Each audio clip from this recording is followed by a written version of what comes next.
Hello and welcome to the Pig and Whistle Tales from Azeroth. As always here at the Pig and Whistle Inn in Stormwind, I go through a variety of subjects with regards to World of Warcraft. So grab a bottle or a pint, sit back and enjoy it. Today we're going to be going over with Wrath of the Lich King obviously being released next Monday, so a few days time. Yeah, it literally is a few days time, 3 days as of recording this and this podcast going live. It is 3 days until Wrath is out. We're going to be looking at what to do before Wrath of the Lich King has been released, and these are things that you can still do within the 3 days. As always, though, we will be starting with the weekly news for retail, and I will be getting into more retail stuff as and when it is appropriate. There isn't a lot happening around retail right now, so it's very tough to talk about it, but we will be getting back to that as well as some Wrath of the Lich King news and stuff here and there.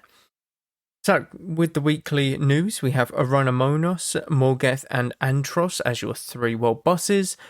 Morgeth and Sanctum of Domination being your fated bosses and raid for this week. So, all of the loot in there has a higher item level. Make sure that you do these raids. Get your anima to get your pieces of gear that you need, any conduits, etc. Battleground bonus event for this week, so you earn more honor when competing in Battlegrounds, winning or losing. Arathi Blizzard is your brawl for this week. This is a very a snowy affair, we'll say. There is a lot of snow. You can barely see about 20 yards in front of you, so it makes for a very chaotic fight and very fun times. We also have the Mythic affixes for this week, which is Bolstering, Quaking, Fortified, and Shrouded. Bolstering, whenever you kill a mob, they basically let out a roar. So any mobs within a certain range of them, 10 yards I think, get a damage and health bonus, 20%. This stacks indefinitely, essentially. So you want to kill everything very quickly and very evenly, or just pull very few things, but you probably want to gonna do the first thing and pull a lot of things quickly. Quaking, just make sure that you are spread out from one another and you are not casting when the quaking is about to go off, as it interrupts spell casting. Fortified, the mobs in the dungeon that are non-boss enemies are a bit tankier, so make sure you bring some builds to deal with these big packs and kill the mob packs very quickly. And then you have Shrouded, the Season 4 affix, where there are Nathrezim mobs hiding amongst any mobs within the dungeon, and once you kill these, then you get a stat boost, and this can go up to about 30%-ish. The spell, yep, that's the word. The spell that we're going to be looking at the history of is Shadow Fury. It isn't something that has gone through many changes, but it is a very impactful spell for warlocks, even to this day. So it was added in patch 2.0, and that was in Burning Crusade. A month later, its cooldown reduced to 20 seconds from 1 minute. It now properly benefits from intensity talent, so increased damage and stuff like that. And then in Wrath it got its first major change. It can now be casted while moving, and its stun duration has been increased up to 3 seconds from 2 seconds. Then it got changed in Cataclysm a couple years later. Now a tier 5 talent, down from tier 9. It also now deals 600 to 700 damage, down from 900 to 1100, so quite a significant change in terms of damage, purely because the stun effect is what you wish to use this for. It got its next change in Mr. Pandaria, again another 2 years later. It is now available to all specializations as a talent, and damage and mana cost has been removed. Its cooldown is increased from 20 to 30 seconds, as well as getting a new icon. Now, this is very important because, the damage was also a very nice bonus to it. It's become a stun which was very impactful for warlocks. Not everything sort of had a stun around this time. You had mages with deep freeze, you had rogue kidney stuns, you had stormbolt for warriors. I don't know, Death Knights had their ghoul stun, you had boomkins with their bash and their maims. You had everything that had a stun essentially, so they were kind of chopping down the amount of crowd control that is within the game at this point. And then two expansions, had passed before it got its new change. So 4 years later, its stun duration was increased to 4 seconds from 3 seconds, so a 4-second stun. It is now a demonology and destruction talent only, but it has a 1.5 second cast time now instead of an instant cast, which is massive. It's a better stun, but you know that it's coming, so you can pre-pop something and stuff like that. And I think it's in a very good place now, but once again, it is just something that's quite nice to be added to the game and hasn't had much of a change. It's actually very rare that something hasn't had much of a change. If you look at the treants that have gone through so many changes, if you look at even every single racial in the game has probably gone through loads of changes apart from orc. So there's been loads of changes to everything, and this is one of the spells that has gone through the least amount, which is actually very nice to see. They kind of got it spot on when it was first introduced almost. So that's always really nice. But what do you want to be doing before Wrath of the Lich King releases? Ultimately, we're going to have to be journeying from level 70 to 80. So a few things that you can do beforehand include everything that to do with the game, essentially. We're going to start off very simple. It's something that I did very recently, as of yesterday, when I was playing, and that is simply preparing your character. I was going to say prepping, and then I was going to say preparing, and it kind of went preparing. So yeah, that was a bit weird. You heard that, then well done. But yeah, it's preparing your character. Essentially, you want, or this is my personal take on it. Every time there's a new expansion, I like to sell everything that's in my bags. I like to get rid of all of the quests in my quest log, apart from a couple, like battleground ones that I keep, because, well, I still do battlegrounds and it's always useful. But I always sell everything in my bag apart from the set essentials. So I have on my boomkin, for an example, I have water and I have some mana pots that I have left over. I've had hundreds of mana pots, so I may as well take them into Northrend and use them in dungeons, questing, whenever I need them. I also have my feral set for my dual specialization, which is going to be very important because I might need to be tanking every now and again. I might need to just be a feral DPS, as some things might be immune to magic. Very situational things occur in Northrend and doing content, dungeon content and stuff like that. So it's always good to have that. But apart from my feral gear and some water, I have my Hearthstone and that's it. I've completely prepped my character. I've cleared out my bank as well, so I can have some Wrath of the Lich King reagents in there. I obviously have my bank ult, which I've sent everything to, such as Northrend herbs, Azeroth herbs, Kalimdor Eastern Kingdom herbs.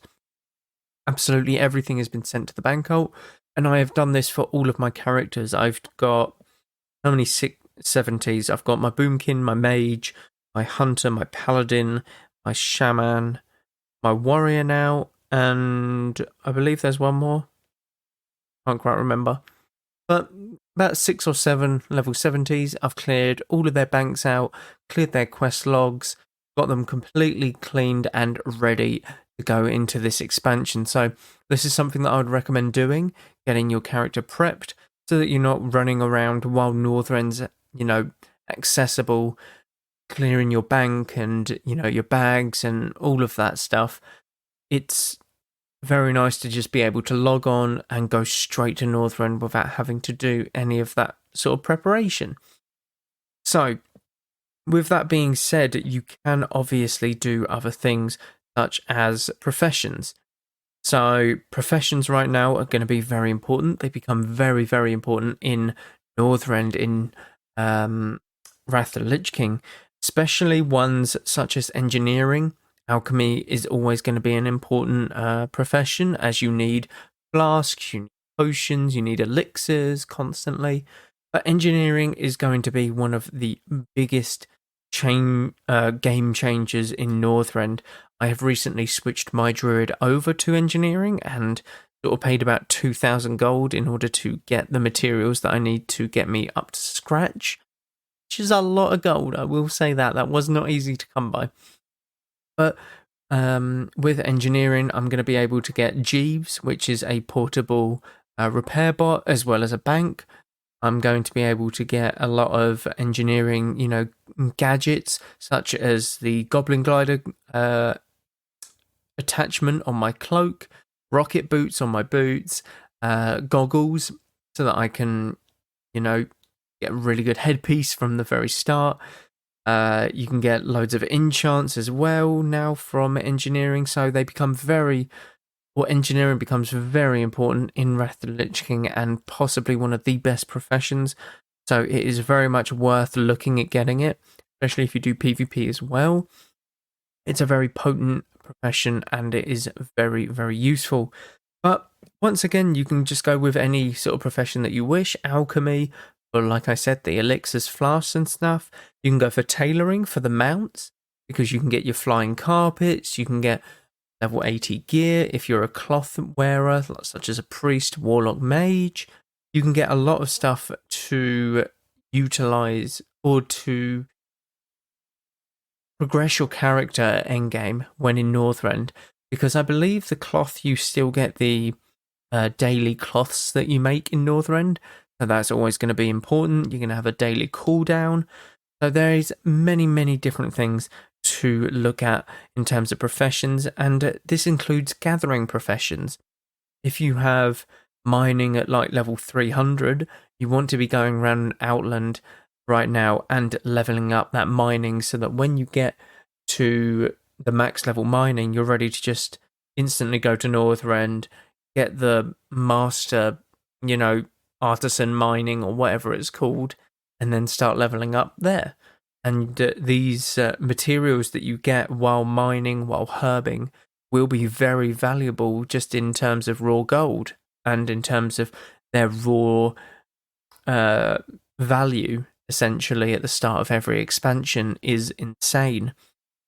So you want to be looking at your professions and getting them up to date, ready to go into Northrend. You can also go, if you have done your professions, you can also look at battlegrounds. Battlegrounds are a great way of gearing your ults right now. If you're looking to change ults and sort of experience how your potentially new main will fare in PvP, then this is probably the best time to do it, as you get a lot of honor and a lot of the gear that you can purchase is very good through the honor for a very cheap price. And yeah, it's a very good time to look to switch your main if you are on the fence about certain classes, essentially. I'm very much on the fence about what I'm going to main as my ult.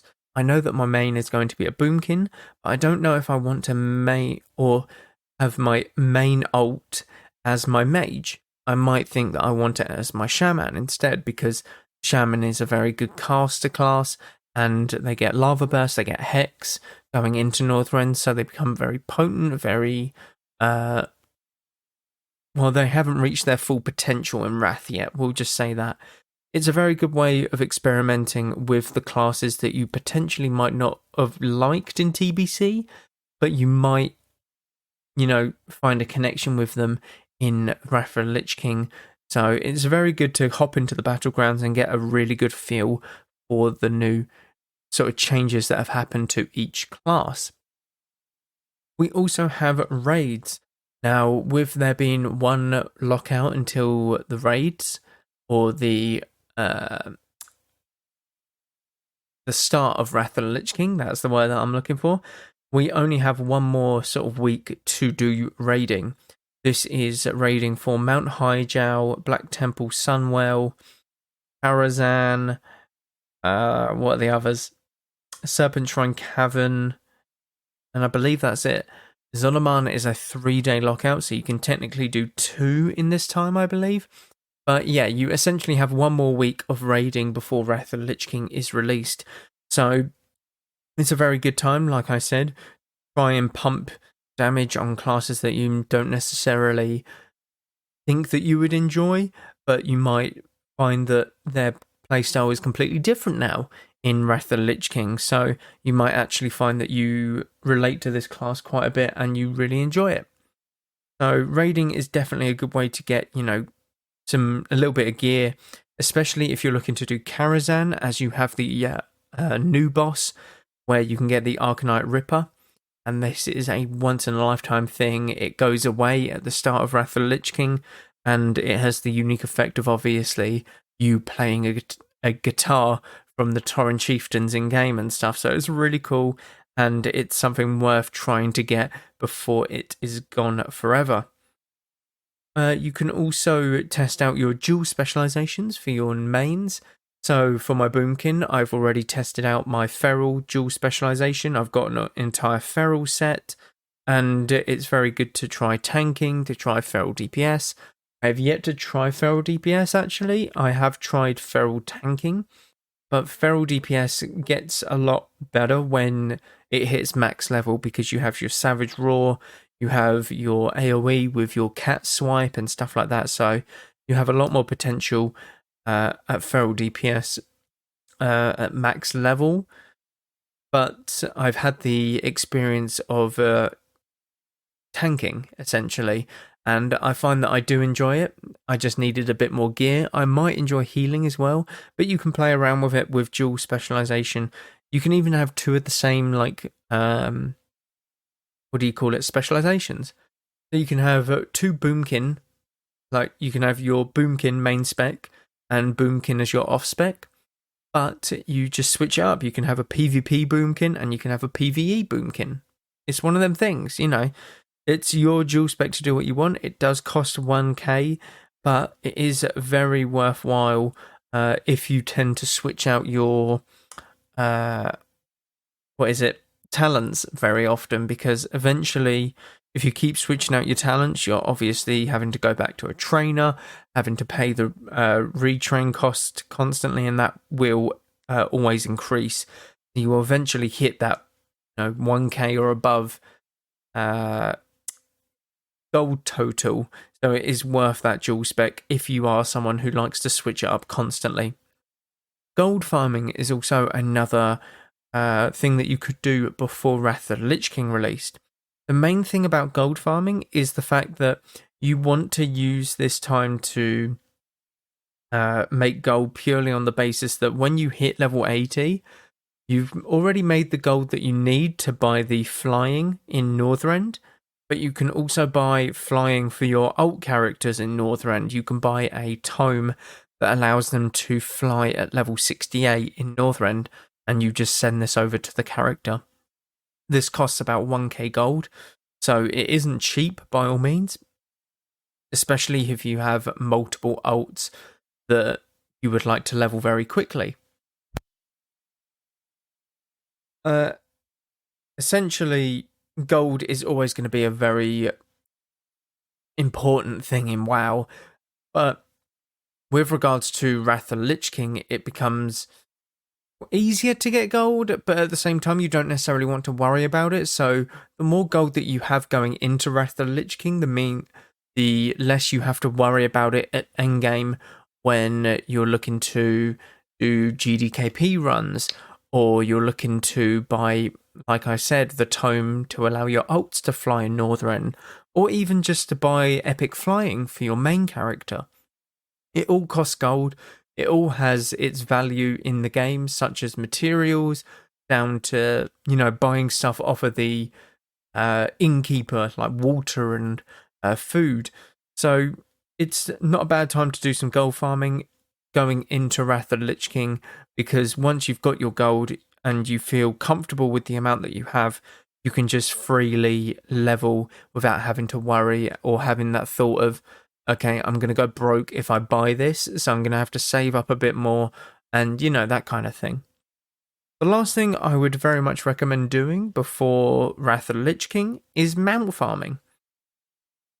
Now, a lot of people might think, well, there's not that many mounts in Classic, and you are kind of right, but you have Brewfest, which is currently ongoing right now, so you can get the Kodo and the Ram from Corin Diabrew. You can also get the Zul'Gurub mounts. You only need a team of 3 people. You need a tank, a healer, and a DPS. Go into Zul'Gurub and try and farm the Panther and the Raptor. You can farm Anzu daily. You have a Druid that can summon Anzu. This is from Sethic Hall's Heroic. You can obviously walk into Magister's Terrace Heroic as well and farm the Hawkstrider. That's what they're called. So there's many different mounts, as well as Stratholme actually, the Baron mount, which is very prominent and very, very cool. It's one of the mounts that I've always wanted and I have got recently on retail, so I'm more than happy with that. But yeah, essentially mount farming is in the game. You've got Talbucks that you can farm in terms of rep, Winter Spring Frost Saber, all of the different factions that you have, so the Mechanostriders, the Rams, the Night Sabers, the Horses, the Elix, and then for the Horde you have the equivalent of Kodos, the Undead mounts, etc. So there's a lot of mounts to actually farm. You just need to look at the game and see that there is more mounts in TBC and Classic than you originally thought. You might think, oh, it might just be few mounts that we can get in Classic. No, there's actually teens of mounts that you can get. You just have to farm it a little bit, and they're not necessarily easy to get, but they are available to you. The PvP mounts as well, 16,000 honor. That's all they cost. I can buy all of them with my the amount of honor that I have on my druid right now. It's really not that tough to farm that, especially in Warsong Gulch, where it is the call to arms, and they've actually sorted the call to arms honor that you get. So for the past few weeks, we've had call to arms every weekend, whether it's Outeric Valley or either Storm and stuff like that. But whenever you would win a game, you were meant to win 1,000 honor, or when you lose a game, you were meant to gain an extra 500 honor. They haven't implemented that correctly, so you weren't gaining anything for a win or loss, but they have now fixed it this weekend, so you can gain insane amounts of honor just from winning or losing a battleground. An example of this is I usually get about 1,000 honor for a really good game of Warsong Gulch. A really good game, very quick game, but also loads of kills, that kind of thing. This evening on the call to arms, the very first win I got 3,000 honor for a 5-minute game. That's how insane that is. That's how insane the call to arms difference makes. So you can easily get these mounts and it won't take you any time at all. It might take you an hour or two of farming, if that, because these games are really fast usually, and people are just looking to power through the games at the moment. I'm looking to have a bit more fun with it and not necessarily power through games because I don't necessarily need the honor. But yeah, you can get so many mounts right now, and it's something that you can do going into Wrath, and you can get the Kodo, the Brewfest Kodo. You can go into Wrath riding a Kodo as an Alliance player, or a Ram as a Horde player, something like that. So it's sort of a power move to have one of these mounts at the moment, while they are still fresh. I've seen people riding around on the Drake, not the Bronze Drake, the Albino Drake, I think it is, the White Drake. And that is how you, the way that you obtain this mount is to collect 50 mounts. So I've seen people have that already, and that's a real power move. It's yeah, I'm already flying a Drake. What are you doing on your, pathetic Griffin and something? So it's really cool, and it's a real power move. But it is something that you can currently do in the game, and there are more mounts in Wrath or in TBC and available to you right now than you think. Such as, another couple of examples are the Netherwing Skyguards. The, I forget what they're called. I was going to compare them to something, but I've completely forgotten. But you also have the netherwing drakes and stuff like that. So there are loads of mounts that you can get, and they are definitely not to be overlooked. But that'll do it for this week. Thank you all very much for listening, as always. Be sure to check out the Patreon for ad-free content. It's always going up there weekly, so would really appreciate it if you guys checked it out, as well as all the Twitch, YouTube, absolutely everything going on all the time. So thank you all once again for listening, and go with valor, friend. Goodbye all.